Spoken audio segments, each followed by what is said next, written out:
السلام على سيد الأنبياء والمرسلين وعلى آله وأصحابه أجمعين ومن تبعهم بإحسان إلى يوم الدين. أما بعد، فقد قال النبي صلى الله عليه وسلم: بني الإسلام على خمس: شهادة أن لا إله إلا الله وأن محمد رسول الله وإقام الصلاة وإيتاء الزكاة وصوم رمضان والحج من استطاع إليه سبيلا. رواہ الامام البخاری. محترم حاضرین، دینی بھائیوں، جیسا کہ آپ نے ابھی ہمارے عزیز جناب مولانا عزیر سالم صاحب سے سنا، ہم لوگ جامعہ امام ابن تیمیہ چندن بارہ، جو آپ کے اسی علاقے کی، اسی ضلع کی ایک مشہور تعلیمی درسگاہ ہے، وہاں سے آئے ہیں. اور اس علاقے میں جب آئے تو سوچا کہ آپ لوگوں سے ایک ملاقات ہو جائے اور اس مسجد میں ہم لوگ نماز پڑھ لیں. اور اس موقع کو غنیمت، ایک حدیث جو میں نے آپ کے سامنے ابھی پڑھی ہے، اسی حدیث سے متعلق چند باتیں بہت مختصر طور پہ عرض کرنی ہے. اس حدیث میں جو ابھی میں نے آپ کے سامنے پڑھی، بخاری اور مسلم کی حدیث ہے.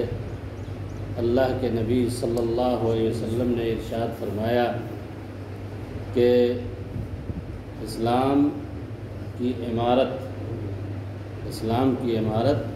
5 بنیادوں پہ قائم ہے. پہلی بنیاد اس عمارت کی ہے اس بات کی گواہی دینا کہ اللہ کے علاوہ کوئی بھی عبادت کے لائق، صحیح معنوں میں عبادت کے لائق نہیں ہے، اور محمد صلی اللہ علیہ وسلم اللہ کے رسول ہیں. یہ کلمہ، جس کو ہم کلمہ توحید یا کلمہ شہادتین کہتے ہیں، یہ اسلام کی سب سے پہلی اور بنیادی چیز ہے. اس کے بعد 4 چیزیں اور اس حدیث میں بتائی گئی: نماز قائم کرنا، زکوٰۃ دینا، رمضان کے روزے رکھنا، اور حج کی ادائیگی کرنا، جس کے پاس اللہ نے حج کرنے کی استطاعت دے رکھی ہے. میرے بھائیوں، اللہ کے نبی صلی اللہ علیہ وسلم نے اس حدیث میں اسلام کے ان بنیادی امور کو تشبیہ دیا ہے. اس کو ہم نے سمجھانے کے لیے یہ بتایا ہے کہ اس زمانے میں، عرب کے زمانے میں، لوگ عام طور پہ صحرا میں گھر بناتے تھے، اور صحرائی علاقے میں جو مکانات بنتے تھے، خیمے وغیرہ زیادہ تر ہوتے تھے، اس میں 5 کھمبے عام طور پہ لگائے جاتے ہیں. ایک بیچ کا کھمبا ہوتا ہے، اور باقی جو ہے 4 طرف 4 کھمبے ہوتے ہیں، جس پہ وہ پوری عمارت کہہ لیجیے، یا ایک وہ پورا خیمہ جو ہے نا ٹکا ہوا ہوتا ہے. تو اسلام کو اس حدیث میں تشبیہ دیا گیا ایک عمارت سے، خیمے سے، جس کے اندر 5 کھمبے لگے ہوں، ایک بیچ کا کھمبا اور باقی چاروں طرف سے 4 کھمبے لگے ہیں. اور یہ بتایا گیا کہ جس طرح سے کوئی بھی عمارت، کوئی بھی خیمہ ہے نا، کھمبوں کے بغیر قائم نہیں رہ سکتا، کھڑا نہیں رہ سکتا. اور خاص طور پہ جو درمیانی کھمبا ہے، اس کا بیچ والا، اگر اس کو ہٹا دیا جائے تو پھر وہ مکان یا وہ خیمہ زمین پہ آ جائے گا، اور باقی جو 4 کھمبے ہیں اس کا کوئی فائدہ نہیں ہوگا. یعنی باقی کے 4 کھمبے اگر باقی رکھے بھی جائیں اور درمیانی کھمبے کو اگر ہٹا دیا جائے، پھر بھی وہ عمارت یا وہ مکان یا وہ خیمہ زمیں بوس ہو جائے گا. یہ بات ہم بھی سمجھتے ہیں، آپ بھی سمجھتے ہیں، اور ہمیں سمجھانے کے لیے نبی کریم صلی اللہ علیہ وسلم نے اسلام کی عمارت کو تشبیہ دے کر کے بتایا، تاکہ ہم سمجھ سکیں آسانی کے ساتھ. میں اصل میں گفتگو تو اس حدیث کے تحت لمبی ہے، لیکن میں اس کے بنیادی حصے میں، یعنی وہ کھمبا، وہ حصہ جو درمیان میں واقع ہے، جس کے اوپر دار و مدار ہے خیمے کا، اس سے متعلق دو باتیں کہنا چاہتا ہوں۔ اسی کو ہم نے جیسے حدیث میں ترجمہ کر کے آپ کو سنایا کہ اصل جو چیز ہے اسلام میں وہ ہے عقیدہ توحید، یعنی اس بات کی گواہی دینا کہ اللہ تعالیٰ کے علاوہ کوئی بھی صحیح معنوں میں عبادت کے لائق نہیں ہے، اور محمد صلی اللہ علیہ وسلم اللہ کے رسول ہیں۔ میرے بھائیوں، یہی وہ بنیادی عقیدہ ہے۔ اسی عقیدے کی تبلیغ اور اشاعت کے لیے اور اسی عقیدے کو دنیا میں پھیلانے کے لیے اللہ تبارک و تعالیٰ نے حضرت آدم علیہ السلام سے لے کر اور ہمارے آخری نبی محمد صلی اللہ علیہ وسلم تک تمام انبیاء اور تمام رسولوں کو اس دنیا میں بھیجا ہے۔ آپ قرآن پڑھیے،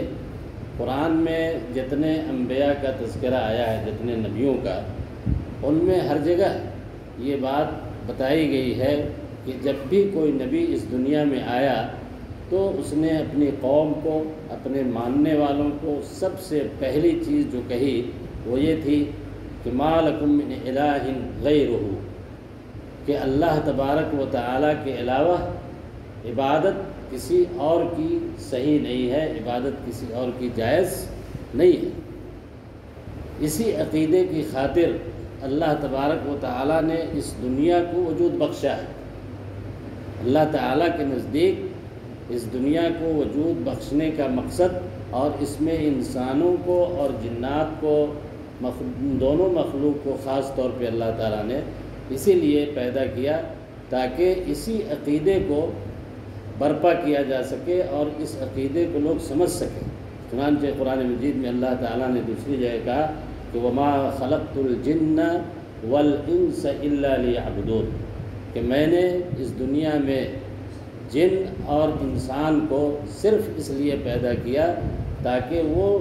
میری عبادت کرے، میرے علاوہ کسی دوسرے کی عبادت نہ کرے۔ اور یہی نہیں، ہم جس نبی کو مانتے ہیں، آخری نبی محمد صلی اللہ علیہ وسلم، ان کی پوری سیرت، ان کی پوری زندگی کو آپ دیکھیں گے تو آپ کو اندازہ ہوگا کہ یہی وہ دعوت توحید ہے، یہی وہ عقیدہ توحید ہے جس کے لیے نبی صلی اللہ علیہ وسلم نے نبوت ملنے کے بعد 23 سال تک آپ اس دنیا میں نبی رہے، اور پورے 23 سال میں آپ کی تمام قد و کاوش کا مرکز اور محور صرف یہی تھا کہ اس عقیدے کو لوگ سمجھیں اور اس عقیدے کے مطابق لوگ زندگی گزاریں۔ آپ دیکھیے کہ نبی صلی اللہ علیہ وسلم کو جب نبی بنایا گیا تو آپ کو یہ حکم دیا اللہ تعالیٰ نے کہ آپ مکہ کی ایک پہاڑی پہ جائیے اور وہاں کھڑے ہو کر کے مکہ کے لوگوں کو بلائیے۔ اس زمانے میں یہی طریقہ تھا، اس کو ہم آج کے زمانے میں کہیں تو وہ ایک اجتماعی میٹنگ، آپ نے پہلی میٹنگ مکہ والوں کی بلائی، اور اس پہلی میٹنگ میں اسلام کی پہلی دعوت جو آپ نے دنیا کے سامنے پیش کی۔ مکہ والے تو آپ کے مخاطب تھے، لیکن اس دعوت کے مخاطب جو ہے نا پوری دنیا کے لوگ تھے، تو آپ نے صرف ایک ہی بات کا اعلان کیا تھا اس پہلی میٹنگ میں۔ آپ نے کہا کہ قولوا لا الہ الا اللہ تفلحوا، کہ اے لوگو تم اس بات کو کہو، اس بات کا یقین رکھو اور زبان سے بھی کہو کہ اللہ کے علاوہ کوئی معبود نہیں ہے، کوئی ایسی ذات اس دنیا میں نہیں ہے اللہ کے علاوہ جس کی عبادت کرنا صحیح ہو۔ اور آپ یہ بھی جانتے ہیں کہ اسلام میں عبادت جس چیز کو کہتے ہیں اس کے اندر بہت ساری چیزیں داخل ہیں۔ عبادت کے اندر ہماری نمازیں، ہمارے روزے، ہماری زکوٰۃ، ہمارے حج، یہ تو بڑی عبادتیں ہیں۔ اس کے علاوہ عبادت کے اندر یہ بھی داخل ہے کہ ایک انسان اللہ رب العالمین کے علاوہ کسی کو بھی چاہے وہ کتنا بڑا انسان کیوں نہ ہو اس کو حاجت روا مشکل کشا نہ مانے۔ اللہ رب العالمین کے علاوہ اس دنیا میں کوئی ایسی مخلوق نہیں ہے جس کے سامنے آدمی اپنا سر ٹیکے یا اس کے سامنے سجدہ کرے یا اس کو یہ سمجھے کہ یہ ہماری ضرورتوں کو پوری کر سکتا ہے۔ تو یہ جو عقیدہ توحید ہے اور جس کی دعوت نبی کریم صلی اللہ علیہ وسلم نے پہلی دعوت جو مکے میں پیش کی وہ یہی توحید کی دعوت تھی، یہی عقیدے کی دعوت تھی جس کے لیے اللہ تبارک و تعالیٰ نے آپ کو نبی بنایا۔ اب آپ دیکھیے کہ 23 سال کے بعد جب نبی کریم صلی اللہ علیہ وسلم اس دنیا سے رخصت ہونے لگے، آپ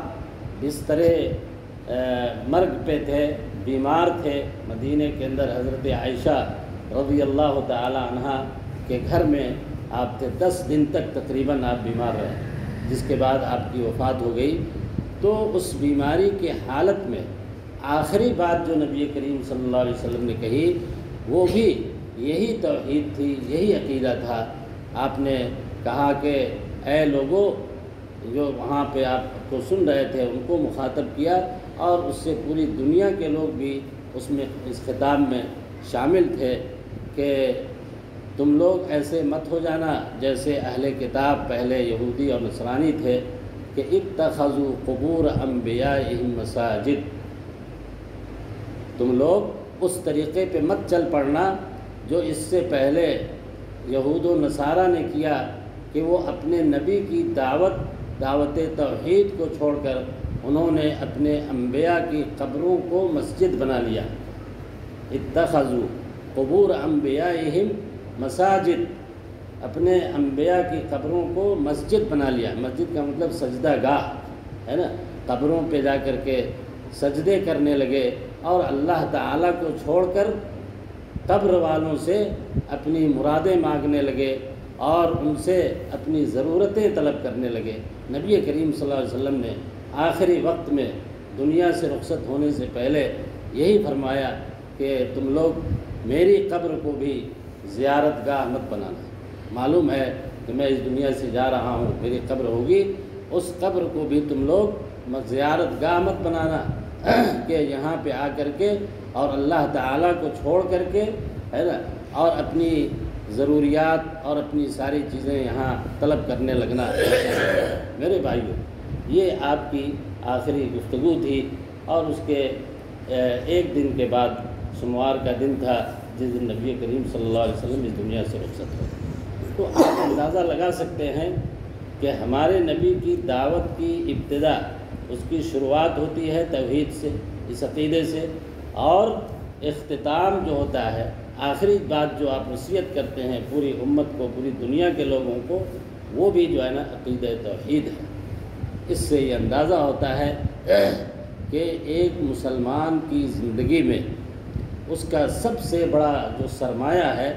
وہ اس کا عقیدہ توحید ہے۔ اگر ہمارا یہ عقیدہ درست نہیں ہوا، اللہ نہ کرے، ہم نے قرآن اور حدیث کے بتائے ہوئے اس عقیدے کے مطابق اگر زندگی نہیں گزاری، میرے بھائیوں، پھر ہماری نمازیں، پھر ہمارے یہ روزے اور ہمارے یہ زکوٰۃ اور ہماری یہ عبادتیں کسی کام کی نہیں ہیں۔ ٹھیک اسی طریقے سے جس طریقے سے خیمے میں، تمبو میں لگے ہوئے 4 کھمبے جو کنارے لگے ہوتے ہیں، اگر بیچ والے کھمبے کو نکال دیا جائے تو ان 4 کھمبوں کا کوئی معنی اور مطلب نہیں رہ جاتا، یا اس سے ہمارا مقصد حاصل نہیں ہوتا۔ تو اگر توحید ہمارے اندر باقی نہیں رہی اور ہم اپنے عقیدے کے اندر غیر اللہ کو اگر ہم نے شامل کر لیا، اللہ تعالیٰ کے علاوہ دوسروں کو اپنا رب مان لیا، رب ماننے کا مطلب یہ ہے کہ آدمی یہ سمجھنے لگے کہ اللہ کے علاوہ اور بھی کوئی ہے جو ہماری بگڑی بنا سکتا ہے، جو ہمیں اولاد دے سکتا ہے، جو ہماری بیماری کو دور کر سکتا ہے اور جو ہماری ضرورتوں کو پوری کر سکتا ہے۔ یہ عقیدہ انتہائی خطرناک ہے اور اسی کو اللہ تبارک و تعالیٰ نے قرآن مجید میں شرک سے تعبیر کیا۔ اور میرے بھائیوں، یہ بات بھی آپ کے ذہن میں رہنی چاہیے کہ یہ جو شرک ہے، جو عقیدہ توحید کے منافی چیز ہے، اس کے مخالف چیز ہے، یہ وہ گناہ ہے، یہ ایسا بڑا جرم ہے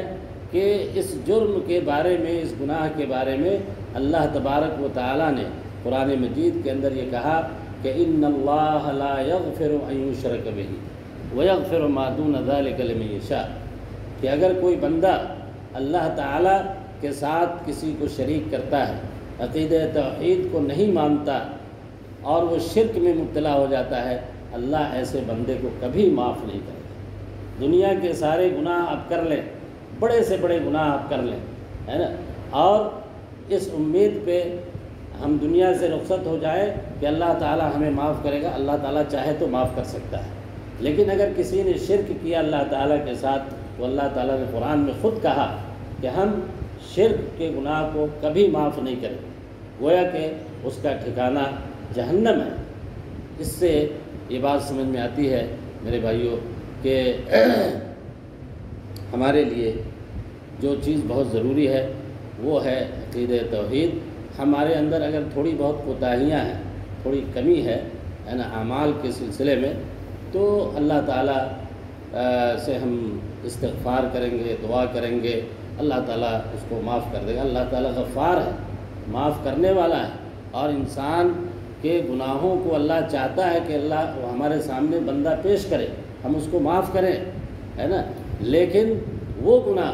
جس کے بارے میں اللہ نے کہا کہ اس کو کبھی معاف نہیں کرے گا، اس سے ہمیں بچنا چاہیے۔ میں بس انہی چند کلمات کے ساتھ میں ایک بار پھر آپ تمام حضرات کے ذہن میں یہ بات دوبارہ ڈالنا چاہتا ہوں، اور میں گزارش کرنا چاہتا ہوں کہ دیکھیے اس دنیا میں ہماری زندگی بڑی مختصر ہے نا، اور اس مختصر سی زندگی میں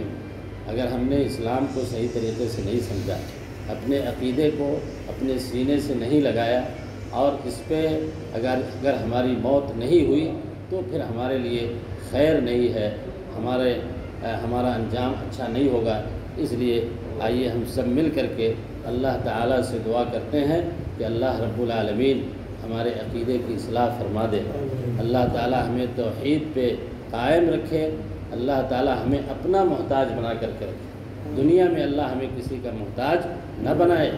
اللہ تعالیٰ ہمارے سینوں کو توحید کے لیے کھول دے، اللہ تعالیٰ ہمارے مصائب کو دور کرے، ہماری پریشانیوں کو دور فرما دے، اور اللہ تعالیٰ ہمیں جب اس دنیا سے بلائے تو ہمارا خاتمہ توحید کے اوپر ہو، صحیح عقیدے کے اوپر ہو۔ وآخر دعوانا ان الحمد للہ رب العالمین۔ السلام علیکم ورحمۃ اللہ وبرکاتہ۔